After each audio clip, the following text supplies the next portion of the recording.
Assalamualaikum warahmatullahi wabarakatuh teman-teman semuanya. Kali ini bertemu lagi dengan saya Heru Setiawan. Oke, gimana kabar kalian hari ini? Alhamdulillah, semoga kalian sehat selalu ya teman-teman. Di video kali ini kita akan membahas tentang materi dampak sosial informatika. Kira-kira apa sih dampak sosial informatika itu?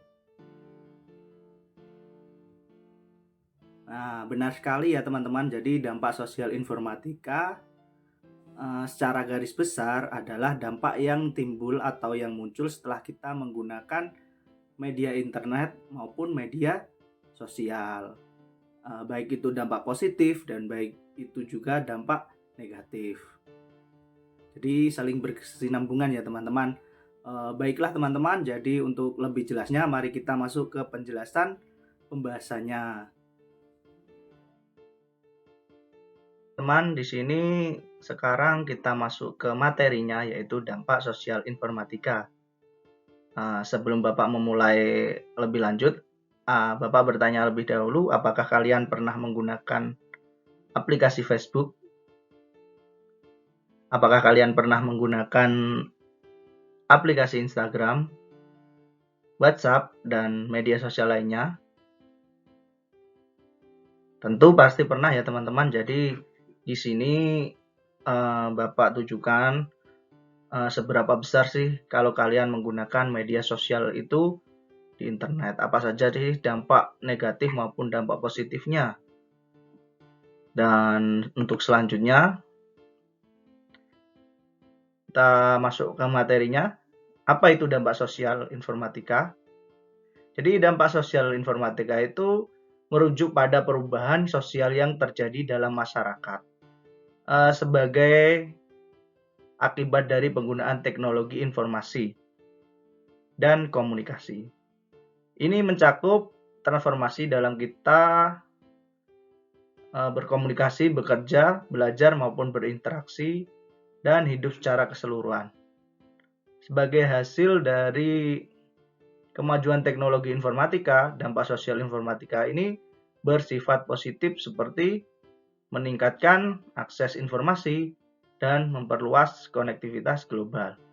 Namun di samping itu juga dapat memiliki dampak negatif ya teman-teman, seperti tantangan terkait privasi data dan ketergantungan terhadap teknologi.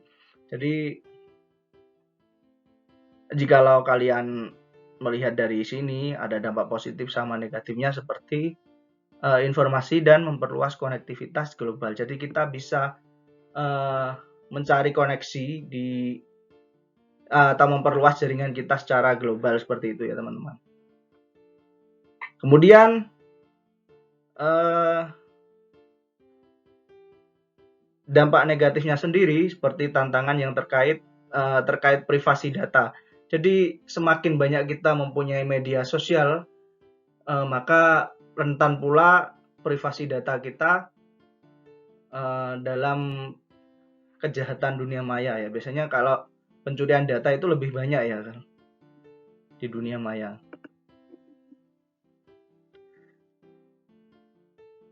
Kemudian dampak positif. Beberapa dampak positif penggunaan media sosial di sini ada 3 ya, secara garis besar saya jelaskan. Yang pertama ada koneksi dan komunikasi.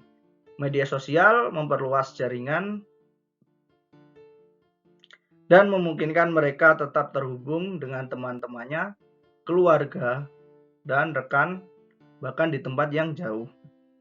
Jadi dampak positifnya di sini media sosial itu bisa memperluas jaringan dari siswa sendiri karena mereka bisa terhubung dengan teman yang jauh, keluarga yang jauh misalnya, serta misal kalau ada tugas online itu bisa kita jangkau dari rumah.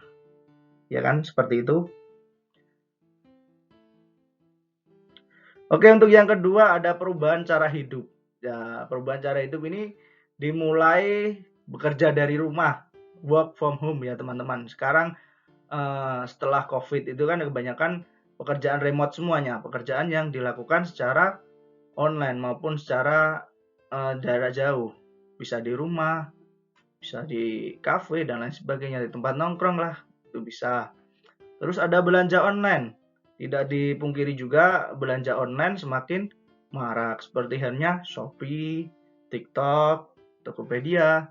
Nah, itu makin kesini makin orang-orang makin ketagihan ya teman-teman. Jadi gaya hidupnya semakin berubah dari yang awalnya dulu belanjanya mungkin di pasar tradisional, pasar yang dekat-dekat dari rumah, sekarang belanjanya lebih ke online. Kemudian ada perubahan jenis pekerjaan seperti menjadi seorang YouTuber. Nah, jadi pekerjaan itu kalau dulu itu kan kebanyakan pekerjaan yang nyata dan fisik. Tapi setelah adanya media sosial dan dunia internet ini, pekerjaan pun semakin bervariasi dan beragam. Misalnya menjadi YouTuber. Nah, ini biasanya para Gen Z ini lebih tertarik untuk menggunakan atau untuk bekerja di dunia maya. Entah jadi blogger, animasi, animator atau animasi ya, seperti itu. Dan lain sebagainya. Yang ketiga ada pembelajaran dan pendidikan siswa. Nah, siswa dapat menggunakan media sosial sebagai tambahan sumber belajar, mengikuti akun atau grup yang berbagai konten pembelajaran atau pendidikan, serta memfasilitasi pertukaran pengetahuan dan pemahaman materi. Jadi dengan adanya internet ini, dampak positifnya siswa mampu berkolaborasi atau mencari tambahan sumber belajar. Misal kita ingin membuat jurnal atau karya ilmiah, nah itu kita bisa akses Google Scholar ya teman-teman dalam mencari jurnal referensi tersebut. Nah, seperti itu. Oke, lanjut. Kemudian ada dampak negatif, ada yang positif, ada juga yang negatif. Jadi seimbang ya teman-teman, balance. Yang pertama dampak negatifnya di sini ada penyebaran informasi yang salah atau kalau bahasa gaulnya itu hoax ya teman-teman. Jadi akibat dari cepatnya penyebaran berita, berita palsu pun mudah menyebar. Jadi kebanyakan hoax itu berkeliaran di media sosial. Kalian pasti pernah kan menemui hoax 2012 kiamat seperti itu contohnya. Itu hoax yang paling besar sendiri. Terus kemudian hoax manusia diazab kepalanya manusia, badannya hewan gitu kan, ada kan, itu hoax juga ya teman-teman. Terus yang kedua ada cyberbullying. Nah, cyberbullying ini apa sih Pak? Jadi cyberbullying ini merupakan kekerasan di dalam dunia maya. Cyberbullying di sini kekerasan dan ejekan di media sosial maupun internet yang disebut cyberbullying bisa sangat merusak. Jadi biasanya cyberbullying itu dilakukan oleh netizen dari komentar netizen tersebut itu mengandung bullying. Nah, seperti itu. Nah, itu sangat merusak mental dari seseorang ya biasanya. Kemudian yang ketiga ada kecanduan internet dan game. Nah, ini yang parah sih. Terlalu banyak waktu memakan di internet dan bermain game ini bisa membuat kita bikin kecanduan ya, teman-teman. Tidak dipungkiri juga kebanyakan sekarang kan anak-anak Gen Z itu kan kebanyakan sering bermain game di tongkrongan. Nah, seperti itu. Itu dampak negatifnya bisa bikin kecanduan. Terus di sini ada kesimpulan, Pak. Kesimpulannya apa, Pak? Tentang materi ini. Jadi kesimpulannya penggunaan teknologi informasi ini memiliki konsekuensi yang signifikan dalam kehidupan sehari-hari kita. Meskipun teknologi informatika membawa banyak manfaat seperti memperluas akses informasi, memfasilitasi komunikasi global, dan lain sebagainya, tetapi penggunaan yang tidak bijak dapat menyebabkan dampak negatif seperti ketergantungan, kecanduan tadi ya, cyberbullying, dan informasi yang salah biasanya ya. Seperti itu ya teman-teman. Jadi harap-harap bijak dalam menggunakan media sosial. Nah, itu tadi ya teman-teman penjelasan tentang materi dampak sosial informatika. Dari sini apakah sudah jelas semuanya? Apakah ada yang mau ditanyakan kembali? Tidak ada. Wah, sudah pintar ya semuanya. Dan saya rasa sudah paham semuanya.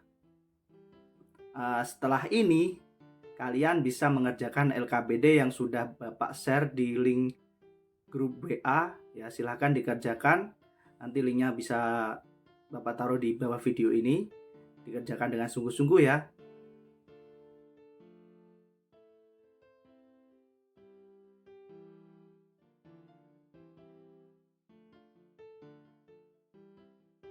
Nah, terima kasih ya kalian sudah mengerjakan LKPD-nya dengan sungguh-sungguh, dan terima kasih juga sudah berpartisipasi dalam pembelajaran kali ini. Oke teman-teman, jadi Bapak di sini punya quote untuk hari ini, yaitu kamu mungkin tidak bisa mengendalikan situasi di sekitarmu, tetapi kamu selalu bisa mengendalikan usahamu. Jadilah yang terbaik dan dalam setiap pembelajaran maupun pelajaran yang kamu ambil. Sekian untuk pembelajaran kali ini Bapak akhiri. Wassalamualaikum warahmatullahi wabarakatuh.